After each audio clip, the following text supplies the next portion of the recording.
And welcome back to our next edition of the CBB Review Studio podcast. I am joined by Ben Anderson as well as TJ O'Sullivan, who's making his debut on the CBB Review Studio podcast. So welcome, TJ. Welcome back. Ben, I titled this in the episode, is the week of the upset. Just everything happened this week. A lot of teams went down. We will discuss it, but we're going to get directly into our winners and losers before we get to that. So Ben, I'm going to start with you here. What is your weekly winner? So technically it's a conference, right? But more specifically, I want to talk about a team, and that is Dayton, because the A10, the Atlantic 10, has struggled for the past couple of years, to put it lightly. What was once a conference that could get 3-4 bids in a good year, it's now down to 1 for the past couple, right? But this Dayton team seems to have finally turned the corner and found that way back up to what their peak was in 2020, of course, with the great team with Obi Toppin, right, that was robbed of the NCAA tournament. But this year, it feels like it's different. I think Deron Holmes is playing at a level that is commensurate with any high major player. They have supporting cast in Nate Santos and Kobe Bryant and Kobe Elvis. I think they have the core, and they also haven't had the losses that we think of when we think of Dayton in previous years, where they just have some head scratchers in the league that put them just outside of the bubble for the tournament. Really, if you look at their resume, only losses to Northwestern and Houston, both quality losses. They have a win over St. John's, win over SMU, win over Cincinnati. They're in a good spot, and therefore the A10's in a good spot. Totally agree, and we will elaborate more on Dayton later. I have some strong thoughts on them. We'll get to them in the mid-major segment. TJ, I know you wanted to go last for this one, so I'll go next here. For my winner, I'm going to go with Darius Brown and Utah State. For those of you who did not watch, well, first off, just Utah State in general before I get to that specific game. So Utah State, they got ranked, and they went 2-0 this week. So good for them. I believe they're 16-1 now, 4-0 in the conference, ranked number 20 in the AP poll. They'll definitely move up. But why in specific am I choosing Darius Brown and Utah State? Well, after beating Wyoming on Tuesday, they faced off against UNLV, and it looked like they were doomed. And Darius Brown comes in. He had only 10 points in that game, but 6 of those points were absolutely gigantic. First off, he hits a 3 with about 1:30 left. And then this is the big storyline. They're down 4 in the winding seconds. I believe there's like 10 seconds left. Darius Brown hits a 3, a big 3, but they're down 4. So why is this a big deal? Well, the whistle blows. There's a foul off the ball, meaning that in addition to the 3 points counting, a different player on Utah State gets 2 free throws, 5-point play to take the lead. Utah State survives. And like I said, they're now 16-1. So a great start to the season for the Aggies, and things are looking good for Denny Sprinkle. That's who's there now, right? Yeah, for that squad. So I'll throw it now over to you, TJ. What is your winner of the week? So my winner and my loser, they kind of play off of each other, but we'll focus on the winners right now with all the craziness that has happened in the AP poll. The bubble teams in bracketology, you guys who pay attention to what teams are like right on the outside of the field, 68. Those are the teams that really benefited this week with all the craziness happening at the top. The 4 teams that I have been paying very close attention to, especially after this week, Seton Hall, TCU, Cincinnati, and Colorado. Now, all 4 of these teams, are teams that have had some serious losses. Just some head scratchers, with the rest of their resume. But, these are also teams with great resumes as a whole. Like you've got Seton Hall, huge wins over UConn, Providence, and Marquette. You've got TCU. Their last 2 games are top 10 wins. They've got a ton of momentum. Cincinnati, they lost their last 2 games, but they only lost those 2 games by a combined 4 points to 2 ranked teams in Texas and Baylor. And they've got Oklahoma and Kansas coming up, so right in the middle of a gauntlet. And then you've got Colorado, which from now until February 10th when they play Arizona, they've got a very winnable schedule. So with everything happening at the top, I think that opens up a lot of opportunities for those teams right in the middle of the pack, right on the outside of the field of 68. And this is a really good time to get hot. Yeah, and Colorado for sure. Like, they almost had a really head scratcher to USC, ended up coming on top and winning by 10. I'll talk about that a little more in my Pac-12 segment around the conferences. But Ben, what is your loser of the week? Let's get into the losers. I think it has to be one conference in particular, and not even the conference itself, but anyone trying to predict anything with the Big Ten. There is no use in trying to make sure you have a winning record in this league. If you're a bettor, it doesn't make sense. You can go look at Maryland, who is all of a sudden 2-0 after looking like the worst offensive team ever come to life.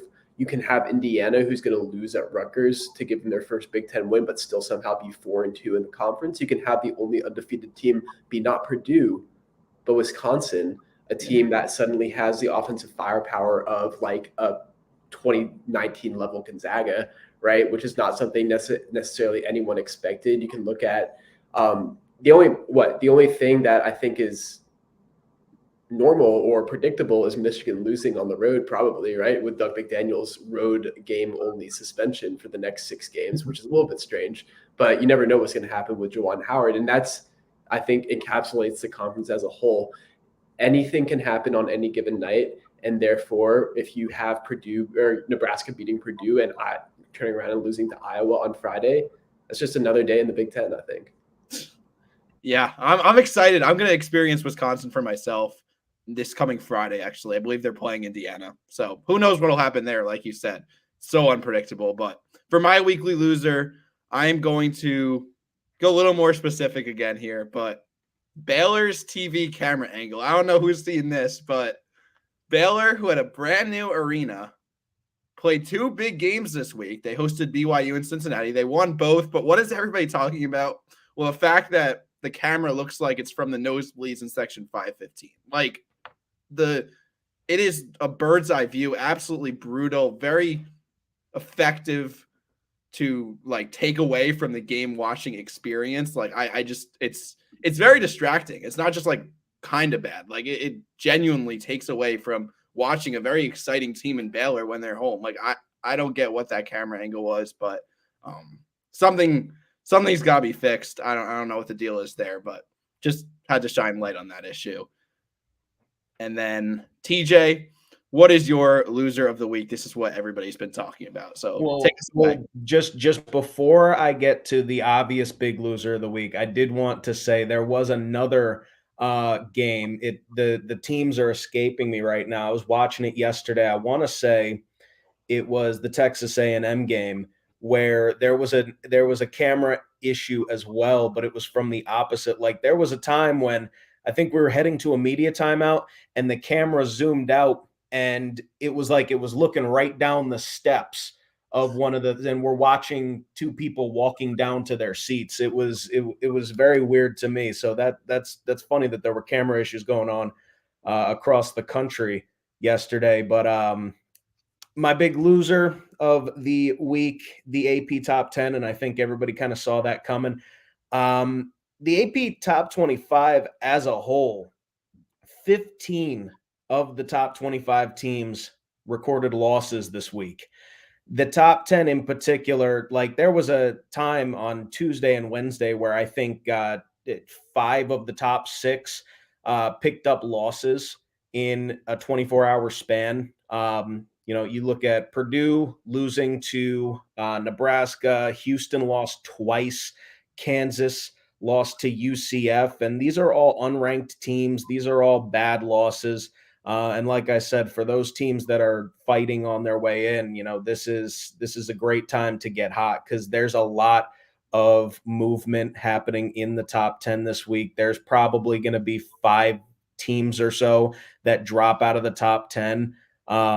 It was a head scratcher of a week, and I don't think it's happened, with my searching, and I could be wrong, but I don't think it's been this bad ever.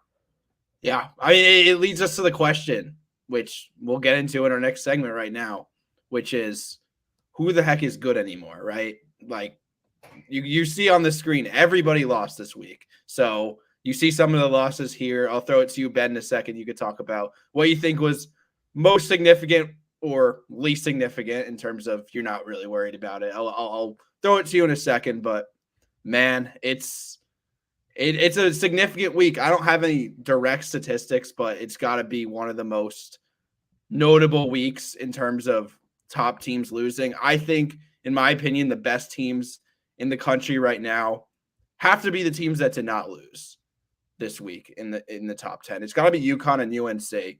I don't know, like I haven't really looked at my AP poll style rankings list yet. Like I don't know where I'm going to actually rank them based on resume, but I think UConn and North Carolina are the best teams in the country right now. And I'd lean UConn just because of what happened on neutral court, what they'll get with Klingon back. But let's talk about all these losers of the week. So Ben, who do you want to talk about first? I'll throw it to you. So my stock answer on Friday night would have been Kansas.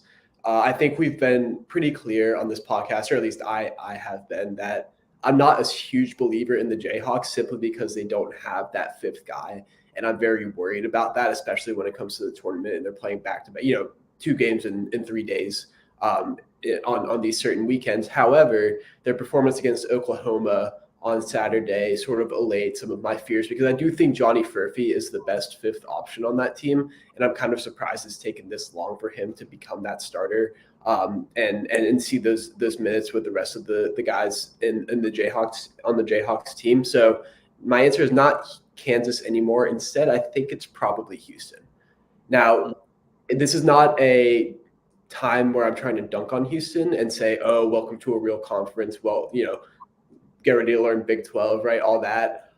They were always going to lose a few games.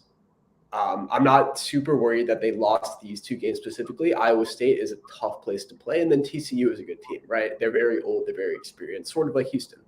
However, we haven't seen Houston beat anyone yet, and that's why I'm concerned. Usually they have a couple of pretty marquee wins by now, especially in the non-conference play. They have wins over Dayton. They have wins over Texas A&M.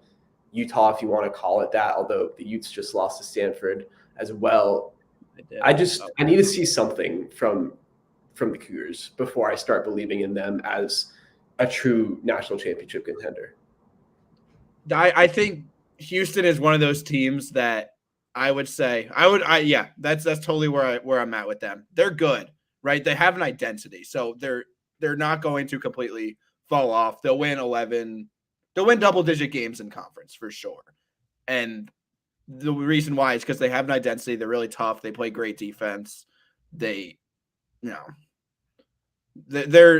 going to really lose games by a lot of points either. Both of those games were, I believe, they came down to the wire. Yeah. So I think the problem is shot making with Houston, which is why they're a step below an elite team. They have LJ Cryer. That was a great addition, but outside of him, it's an issue, and that really hurt them against Iowa State, the game that I watched in its entirety. So that may hurt them in March as well, a thing I'm worried about with Houston. Another team I feel similarly about, and I'll throw this to you, TJ. I'll let you take this discussion where you want to next, but Tennessee. Tennessee falls to Mississippi State now, 77-72. I'm a little bit concerned because you look at their resume, the elite teams that they played, they lost to all 3 of them, Purdue, Kansas, and North Carolina. And Ben, you've talked about how Kansas has their issues.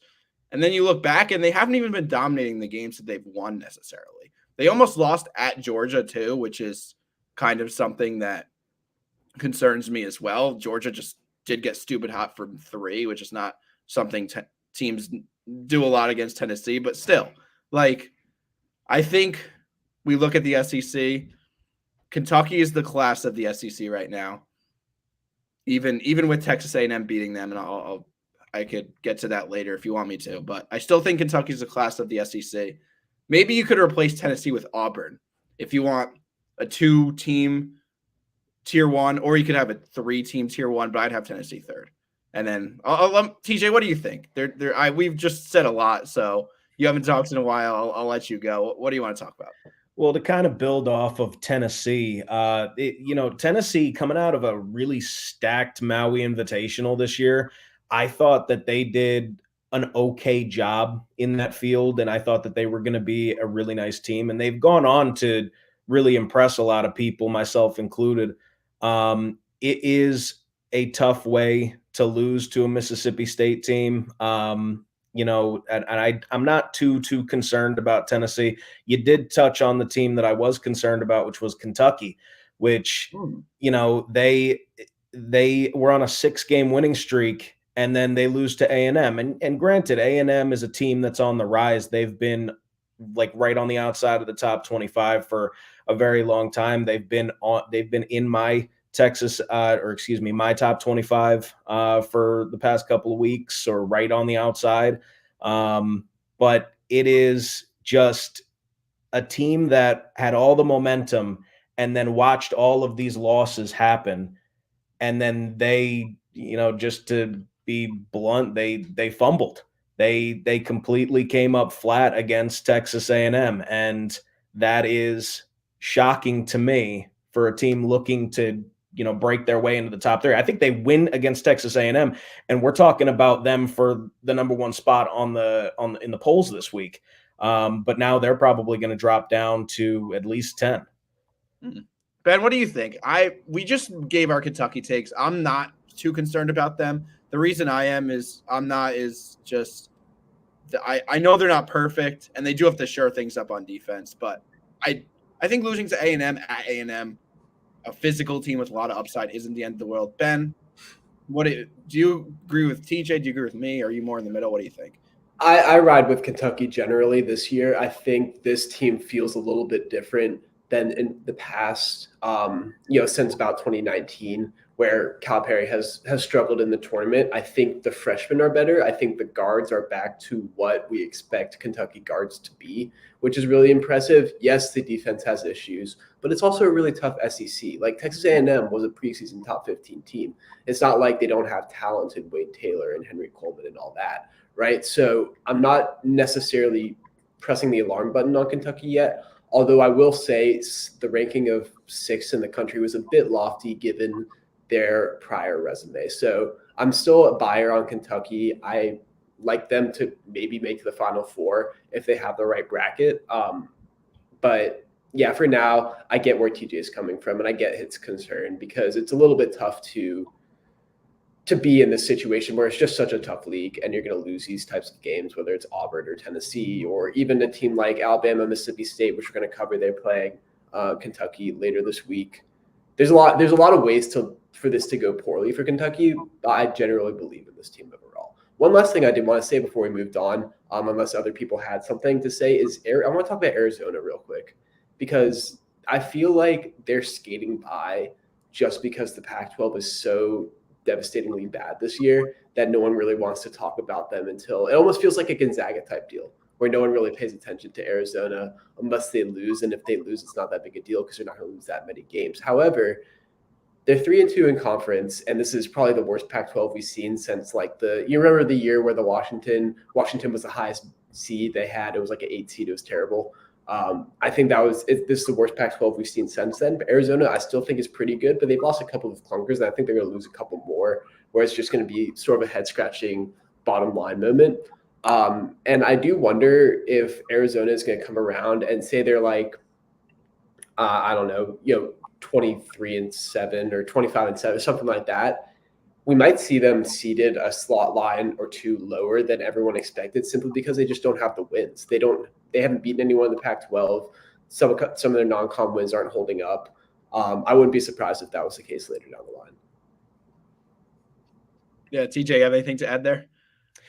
Yeah, Arizona's it's confusing. Like they come out so strong against Duke, and with the score being as close as it was, if you watched that Duke game, towards the end of that game, they just outplayed Duke.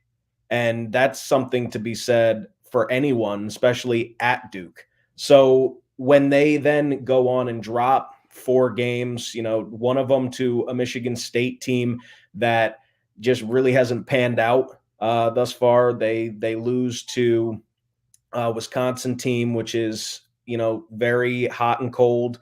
I don't really know where to place Arizona anymore. They were my front runner for one of the top 4 seeds in the tournament, but now it's like, you really don't know which way to go with them because they've got good wins and they've also got absolutely terrible losses. Yeah, that's the thing about Arizona, and I know we're spending a long time on this. We'll shrink around the conferences a little bit, but I think this is really important to get to. This is the storyline of the week. Like they're when you're having Caleb Love take 25 shots in a game, it's going to be a high variance team. We saw that with UNC. We're seeing that with Arizona. The problem is when the good results are you're beating a lower tier Pac-12 team by 45, and the bad results is you're losing to those teams. That's the problem. But enough on Arizona. Acknowledging Illinois, I think we finally saw what their offense will be, how their offense will be limited without Shannon. And then Purdue, again, Ben, you'll get to this in a sec, but losing to Nebraska 88-72. The fact that they lost doesn't concern me. Like the grind of Big Ten road games, whatever. The margin definitely does.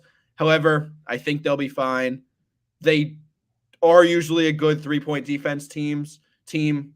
A couple of teams have gotten hot against them. Northwestern went 10 of 20.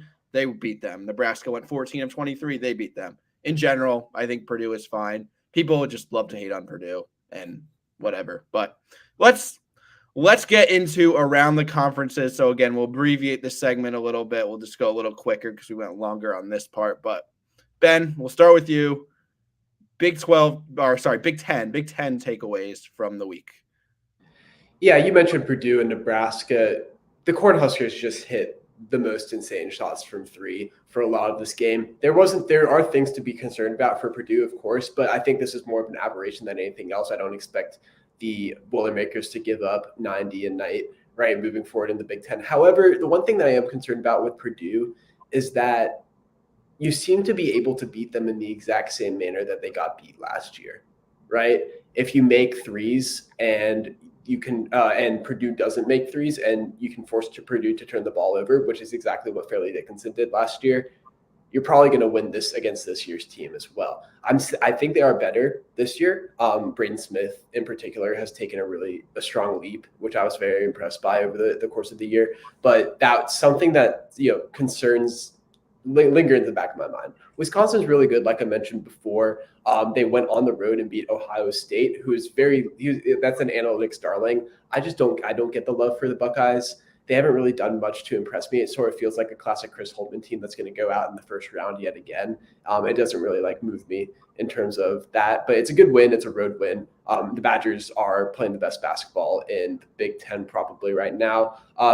Nebraska turned around and lost to Iowa, which isn't great, but it's not terrible either. Illinois did win against Michigan State, so I want to shout them out. Yes, his loss against Maryland today was terrible, but they did beat the Spartans, so I think there's something there for that. Shout out Malik Hall for Michigan State, though he seems to be finally getting on the right track. Had a nice game today against Rutgers, who is just, man, they're waiting for next year with Ace Bailey and Dylan Harper. I think that's where we're at with the Scarlet Knights right now. I don't think this is much more than a lost season here. Other teams here, Indiana, I don't get it. Just flip a coin, and maybe they'll win, maybe they'll lose.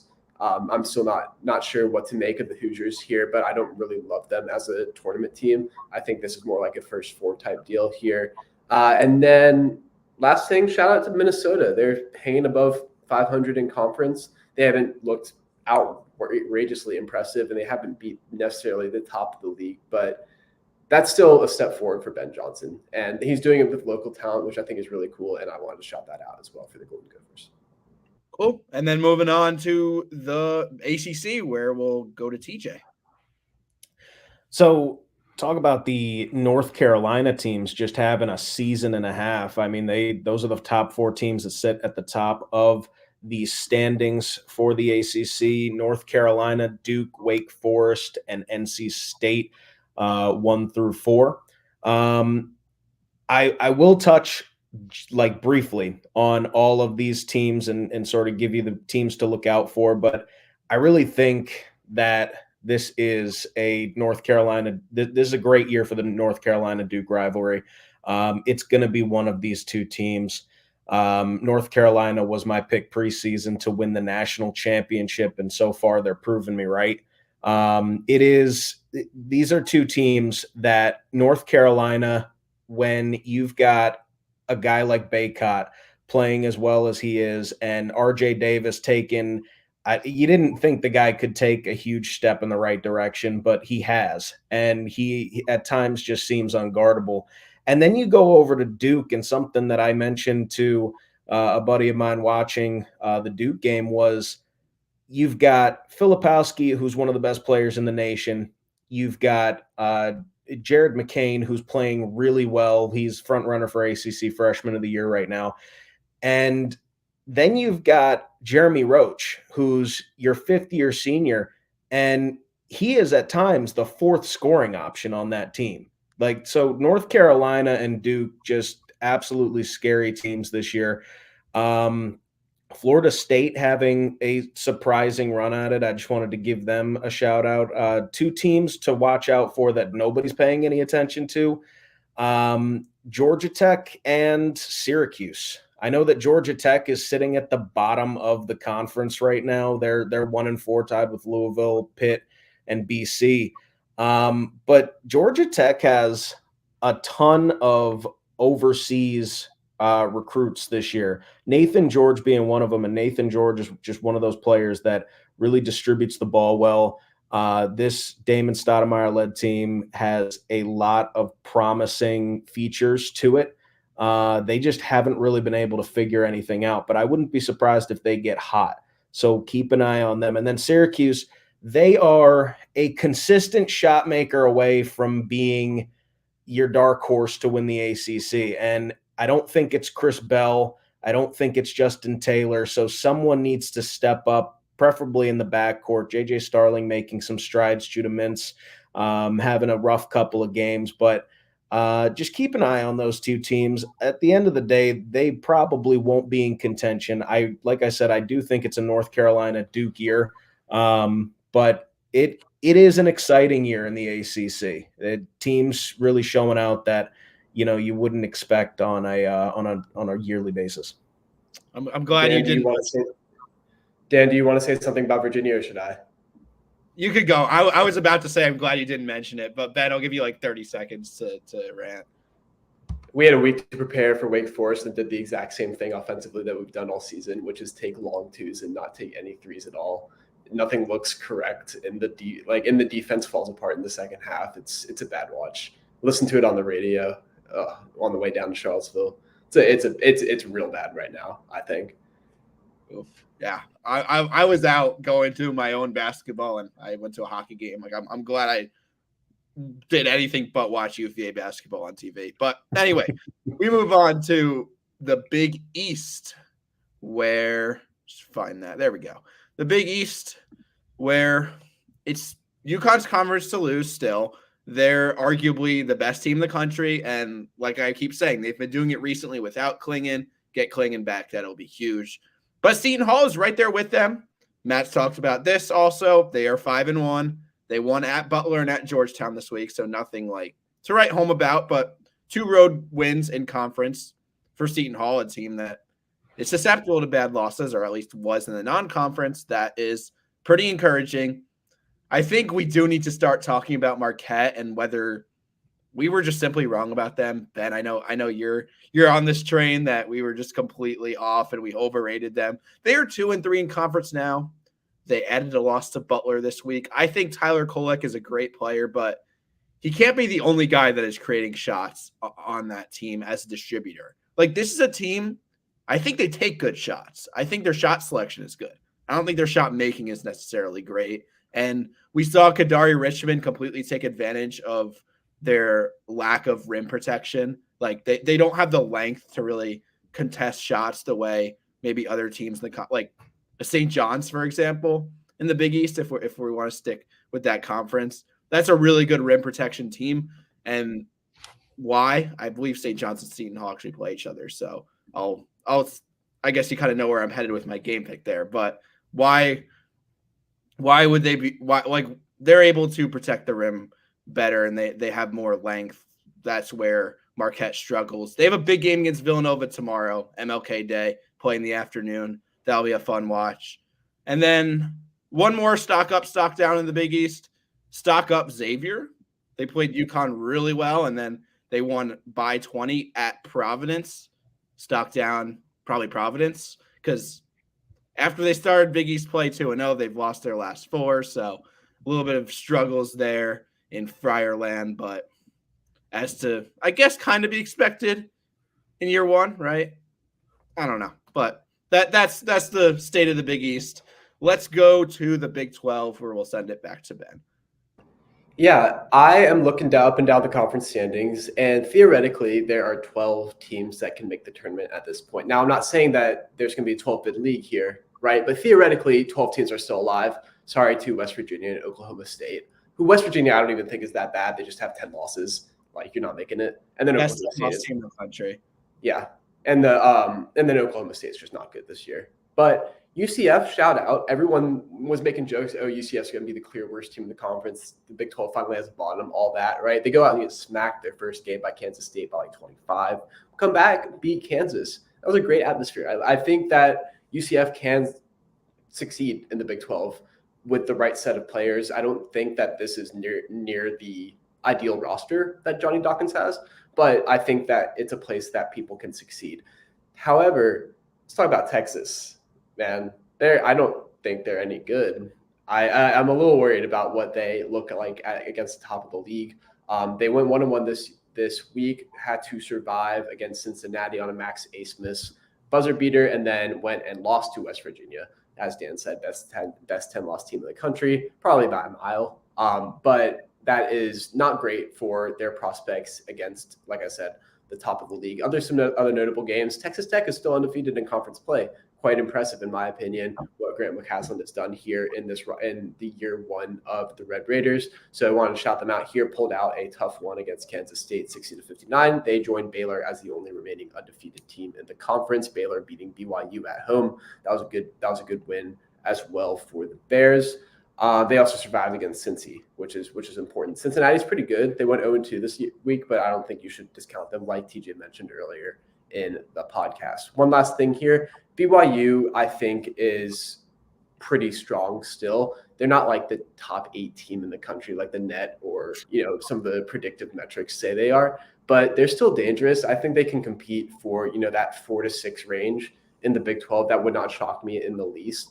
And they're pretty surely a tournament team at this point. So great year 1 here for the Cougars in a new conference, which is a big step up from the WCC. And then we move on to the SEC. TJ, take us away. So looking at these standings for the SEC, you've got Auburn and Alabama sitting at the top. And I find it funny just because those are 2 teams that I have some serious questions about. Alabama lesser. I think Alabama is one of the better teams in the conference. But you look at Auburn, who has Auburn beaten? Auburn has their best 2 wins are probably against Texas A&M and Virginia Tech. Those are their 2 biggest wins.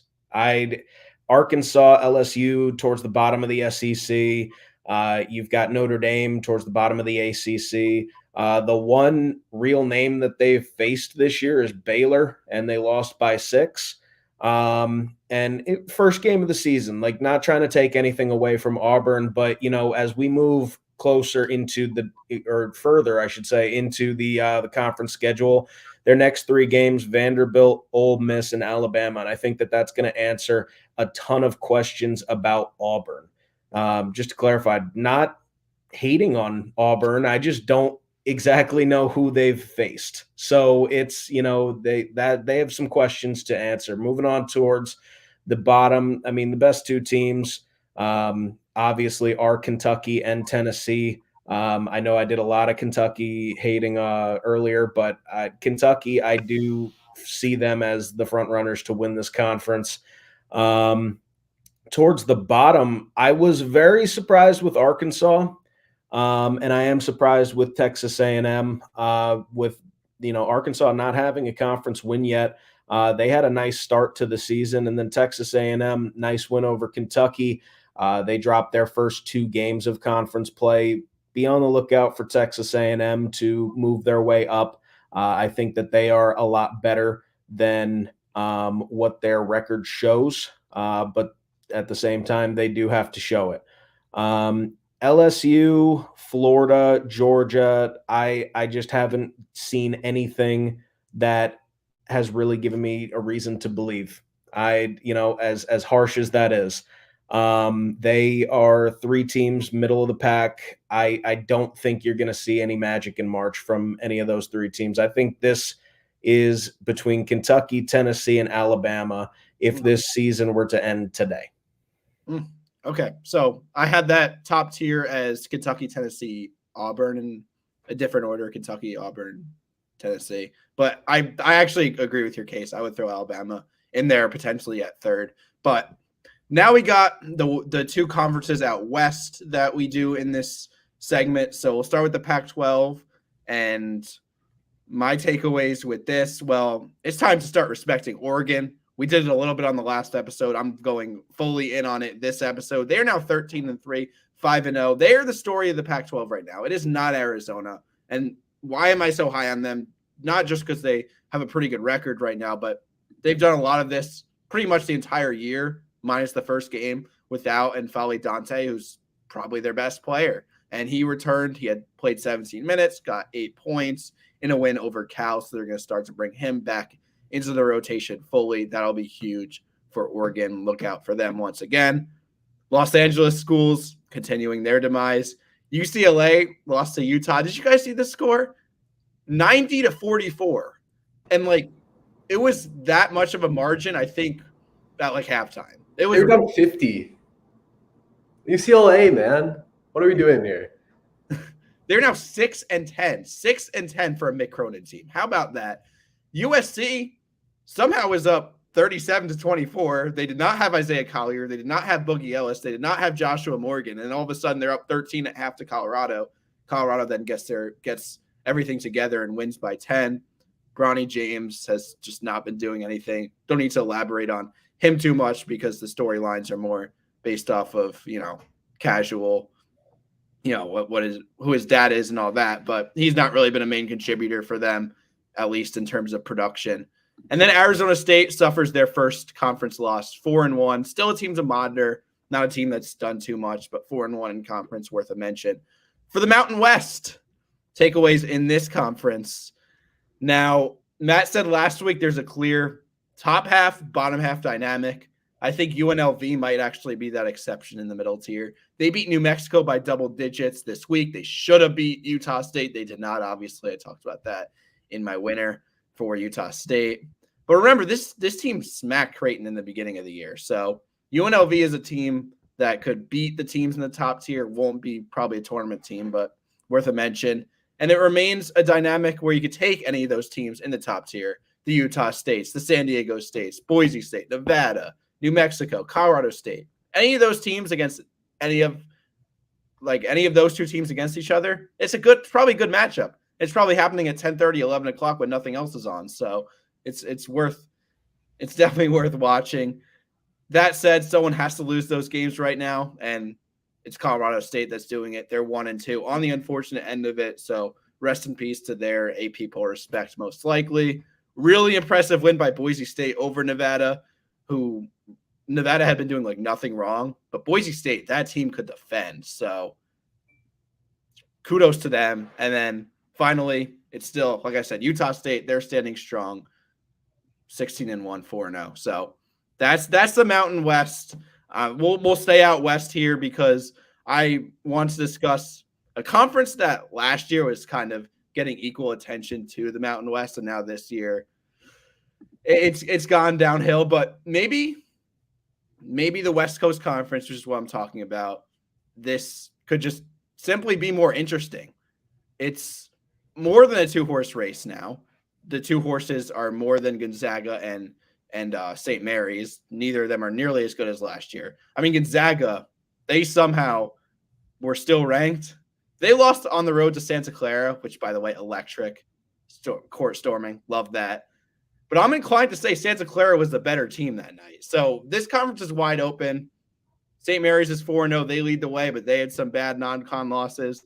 San Francisco, 3-0. TJ, what do you think of this WCC? Who do you have your money on, equal odds and then maybe a dark horse to win this WCC? Like, you kind of stole my thunder with how I was going to start this. Like, it isn't a two-horse race anymore. It has always been, one, maybe a two-bid league between St. Mary's and Gonzaga, but like now Gonzaga's starting to throw away some games. St. Mary's doing really well in conference. They've been relatively quiet out of conference. So it's like, where do you go with this? I still have my money on Gonzaga.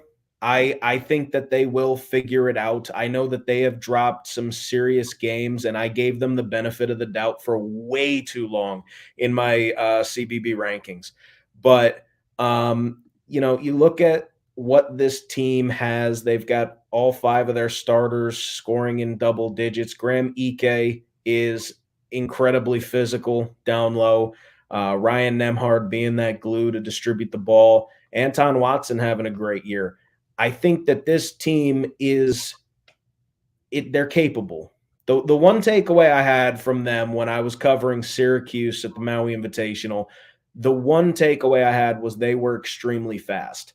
They're always fast, but they were faster this year than I've seen them in a very long time. And I think if they start to string together some shots, string together some wins, this is going to be a dangerous team again. They have a lot to prove.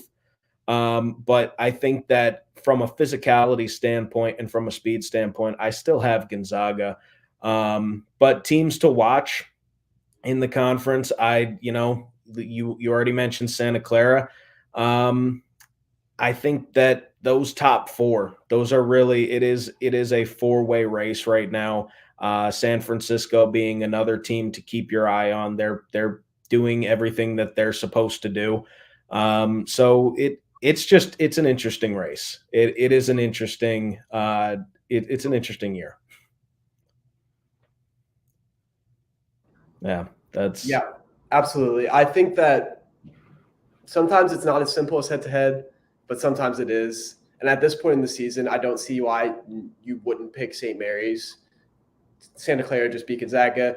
St. Mary's then smoked Santa Clara. Like, it wasn't even close. It was like, 34-8 the first half. So I guess I'll go St. Mary's at this point, but by no means am I in love with any of these teams. I would not pick anyone to win a game in the NCAA tournament if I were picking out of the West Coast Conference. I just don't think it's that type of year for them.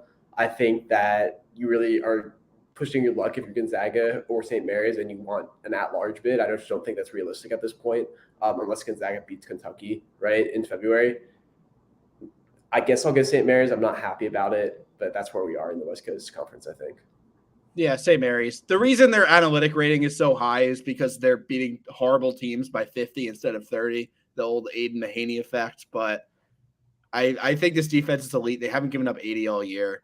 They do play at a snail's pace, so that does help to not give up a lot of points. But I'd say St. Mary's is the best team. Before we get into our rapid-fire game picks, I have been experiencing a lot of A10 basketball. And, man, I was a little hesitant on Dayton, but I think I'm a lot less hesitant on them. And why? I just Deron Holmes. I think he's all American level good. He is a knockdown shooter right now. So he was a beast in the post, best player in the conference good, just purely based on his post play. And the NBA scouts went to him and they're like, you got to be able to score from beyond the arc. You got to be able to shoot. You got to be able to be a threat off the pick and pop. And not only is he a competent shooter, he's a knockdown three-point shooter. So this team, they are athletic on defense. They benefit a lot from Holmes. They hit their open shots. I said a few weeks ago they're not going to go 18-0. They're not even going to go close to 18-0. They're going to lose 3-4 games. The A10 has some pesky teams. I'm going to disagree with myself from a couple weeks ago. They'll get caught up somewhere. I don't think they go 18-0. I think 17-1 in conference, real possibility for Dayton. They ideally put themselves in a position, I think they will, where Anthony Grant does not have to go out and win an A10 championship game, because if that's what's on the line, I don't trust it. But I just want to add that on Dayton. I know, Ben, you talked about Dayton a little bit. TJ, if you want to add anything, or you, Ben, but while we're talking about the mid-major segment, I just wanted to add that on Dayton. Yeah, I mean, You kind of hit the nail on the head. Looking at the rest of their schedule, I mean, they are that good, and they've been flirting with the AP poll for the past couple of weeks now. But look at the rest of their schedule. I mean, who do you have in those? I think I kind of 15 games left. Like who else do you have that's is a favorite in any of those games over Dayton? I think that having the rest of their schedule winning out is a real possibility. Is it going to happen? Probably not. But you asked me for their ceiling. I think that they are A10 champions and Sweet 16 underdogs like that. That could be their ceiling. If we're talking about what their floor is, they get caught up in the next couple of games and they end up they end up missing the tournament as a whole. It is a tough it is very high or very low, but I really like what I'm seeing out of Dayton. All right. Looks like we lost Ben. He said, "Oh, he's coming back right now. I'll add him back onto the show." I was gonna say, I was like, did he really not like my take that much? Yeah. Computer quit on me. All right, we got you, but yeah, you just missed TJ agreeing with me on Dayton. Nothing much. Let's get to our game picks. So we'll go rapid fire with this because we're already over 45 minutes, but we do got to do these every week. By the way, just shouting out myself, I went 5-2 last week. They weren't official, but I know I've been having a rough year, so had to say that. All right, let's start with you, Ben, because you just came back. St. John's at Seton Hall Tuesday. Two teams who have been hot lately in the Big East. Yeah, I think that St. John's is finally starting to find its stride, even though they didn't win this past weekend. I like what they have to offer on the court. I just think they're so deep, and Seton Hall is kind of catching lightning about. Give me St. John's, even though it's on the road. TJ? Yeah, I love what St. John's is doing. I'm a huge fan of Patino's, but I absolutely love what Seton Hall's doing. I'm going to make Matt Majinski very happy. I'm going to pick Seton Hall here. I'm going to make Matt Majinski very not happy. I'm going St. John's. I said my reasoning earlier. They just have an elite 2-point defense. I love the way they could defend Kadari Richmond, who has been like Big East Player of the Year, at least first team All Big East, kind of good right now. So I'm going St. John's. Then we got our Big 12 game. Two top 10 teams in Torvik for whatever reason. BYU at Iowa State. We'll go with you, TJ, first for this one. Iowa State is a heck of a 3-point shooting team. They defend well. They shoot the absolute you-know-what out of the basketball. I'm not completely bought in on BYU yet. So give me the Cyclones. Ben? Yeah, I agree with TJ here. I need to see BYU win on the road at somewhere that's not UCF. So I like the Cyclones in this situation as well. Yeah, I'll agree with both of you. I'll go Iowa State as well. Same reasons. Iowa State has particularly struggled away from home, but at home in this one, I'll go with the Cyclones. And then we move on to Utah State and New Mexico. So I will start with this one. I'll go with the Lobos. I said it last week, and I was kind of, I was wrong on my prediction, but I think my sentiment is still right. The teams that beat New Mexico are the teams that could stretch them out, get it into a shootout, a 3-point shooting contest, and that is absolutely the opposite of Utah State. I think New Mexico could match up physically. Give me the Lobos. We'll throw it to Ben next. I tend to agree with you on this one. I like Utah State a lot. I'm not completely bought in like I am with New Mexico's just wealth of talent for a Mountain West team, right? There are so many guys that can beat you on this Lobos team that is kind of scary to me. And if it's at home, I like the chance for Richard Pitino here in New Mexico to win. Yeah, if you asked me this question maybe a week ago, I thought that the Colorado State win for Utah State would have definitely just put them ahead in this game. But Colorado State starting to slide, which in essence just weakens that win. So now I'm not exactly sure where to put Utah State, but I agree with you. New Mexico, physical team. Give me them. All right, and then we move on to SEC land. Mississippi State at Kentucky. These are the kinds of teams that could beat Kentucky. Do the Bulldogs have what it takes? We'll go right back to you, TJ. I don't think that Mississippi State beats Kentucky. I think Kentucky got punched in the mouth, and I think that this is their bounce back game. So I think Calipari and the Wildcats get it done. Ben. I love the clash of styles here. Mississippi State plays real tough defense. Chris Jans is known for it. However, you got to shoot from behind the arc if you're going to beat Kentucky. In my opinion, you got to be able to score them at some level. I like Tulu Smith coming back, but ultimately the Wildcats are going to be a little bit too much. Give me Kentucky. Kentucky across the board. Bulldogs have been really sloppy on offense. That is something that Kentucky could use to their advantage. They will run. Give me the Wildcats 3.5. I might even like Wildcats 3.5 in this one, honestly. All right, now we go to the Big East. UConn at Creighton. We'll go to Ben first for this one. I'm a Creighton disbeliever. Sorry, UConn, yeah. I'm a Creighton disbeliever here a little bit. I don't know. I still I know they've been better at it. I still get scared when they can't shoot the ball and what happens to that because I just don't super believe in their defense, especially against such a complete team like the Huskies, given that they are at home. Give me Connecticut all day. TJ. Yeah, I tend to agree with you. I am very hesitant to pick Creighton in any game, but they've had a nice run in the past 4 games, 4-game winning streak, win over Providence to knock them out of the top 25, win over St. John's last time out, 1-point victory. UConn's just too tough. I think that they're just a better basketball team. So give me UConn. But Creighton, I think, on their way up. I know we've kind of been boring because the last 4 we're going to go same across the board, but I'm also going UConn. I'm having a little more trouble dissecting this matchup. It's like 2 teams that I think you said how Kentucky and Mississippi State's a clash of styles. These teams have like similar styles to me. They're like very patient, well coached on offense, and then they're going to force you deep into the shot clock on defense and force you into tough shots. So I don't know what to make of it, but I trust the better team at home. So UConn. And then we have Alabama and Tennessee. This will be a fun one. And this one's another clash of styles kind of game. I'm going to go with the Crimson Tide.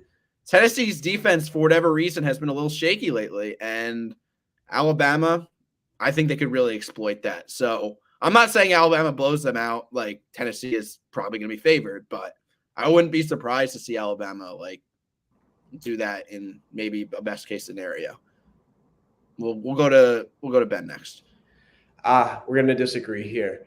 Alabama still hasn't beaten anyone. Like, they can be the analytic darlings all they want, but they haven't gotten a win, and it's not as if Knoxville's an easy place to do that, especially with Dalton Connect coming back up. He was in a bit of a slump, but he exploded over the past 2 games. So I have faith in this Tennessee team to be able to beat an Alabama team that hasn't really proven it yet to me quite. Yeah, I still believe they're a really good team. Give me the Vols for now, especially at home. So I get to decide this. Is that what I'm hearing? Yeah. All right. I do agree with you, Dan. I'm not too convinced with Tennessee's defense as of late, but I also agree with Ben. Dalton Connect is a serious talent. He is someone that Alabama's going to have to throw everything plus the kitchen sink at to get him to keep the ball out of the hoop. But I think this is the game where you see Alabama really turn the tables. And I think that this is where Alabama goes from last year being a 1 seed or one of the top teams in the nation to now this year they're starting to struggle. I think this is their turning point. I think Alabama gets this win and they start a really strong finish to the season. Okay. All right. And then the last game, I'll tell you right now, I have Baylor. We got Baylor at Texas. I'm having Baylor win in a rivalry game. I'm going to let either of you 2 speak if you have Texas, because I want to see what your case would be. So no? TJ, you got Texas or you got Baylor? I got Baylor. You got Baylor? Yeah. I mean, I don't think the Bears are perfect, so to speak, but I think it'd be foolish to pick Texas. The attachment by the AP voters to them has been, I don't know what that's been, but definitely not rational in my opinion. So Baylor across the board, I guess 5 out of 7 we agree on, but so be it. That will do it for today's edition of the CBB Review Studio podcast. Thank you to TJ for hopping on for the first time. We'll definitely have you back, TJ. Appreciate that. And be sure to follow us on the socials. You see that scrolling along the bottom. So you're probably watching us there right now, or either that or on YouTube. If you're on YouTube, be sure to subscribe. Thanks again for watching and listening, and take care.